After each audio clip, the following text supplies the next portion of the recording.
Good day, everyone. Today, I will be discussing the four canons of good taxation, which are fundamental principles established by Adam Smith. These canons guide governments in creating fair, efficient, and practical tax systems. Understanding these principles helps us see whether our own tax system is functioning well. Understanding these principles help us see whether our own tax system is functioning well and where improvements may be needed.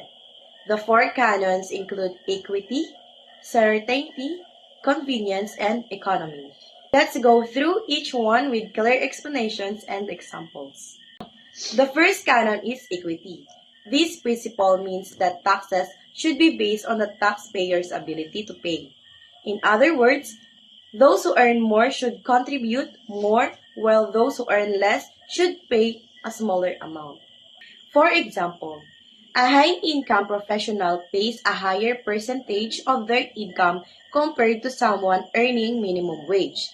This is not meant to punish higher earners, but to ensure fairness, because people with greater capacity should support public services proportionately. Equity helps reduce inequality and ensures that the tax burden is distributed justly among individuals. The second canon is certainty. This means taxpayers should not be left guessing how much they owe or where the second canon the, the second canon is certainty. This means taxpayers should not be left guessing how much they owe or when they need to pay. A good tax system has clear rules, fixed deadlines, and precise computation methods. For example, in the Philippines, individuals with mixed income can determine their tax due and are required to pay every April 15th. Clear guidelines prevent confusion, reduce opportunities for corruption, and help taxpayers comply more easily. When taxes are certain, people feel more secure and confident in the system.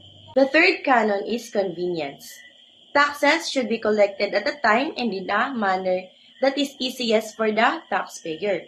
The system should not be overly complicated or burdensome. A good example is withholding tax system used for employees. Taxes are automatically deducted from their salary every month, which means they don't need to manually compute or file every time.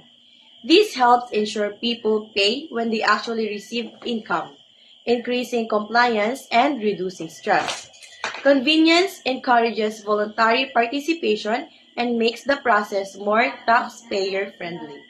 The fourth canon is economy. This principle states that the cost of collecting taxes should not exceed the amount collected. In other words, tax administration should be efficient and cost-effective.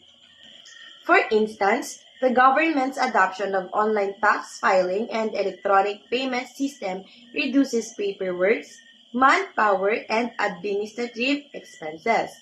These improvements allow the government to collect taxes more efficiently while minimizing waste of public funds. A tax system that follows the canon of economy strengthens government resources and boosts overall public service. That concludes my discussion of the four canons of good taxation, which are the equity, certainty, convenience, and economy. These principles remain highly relevant today because they ensure fairness, clarity, ease, and efficiency in the tax system. Thank you for listening.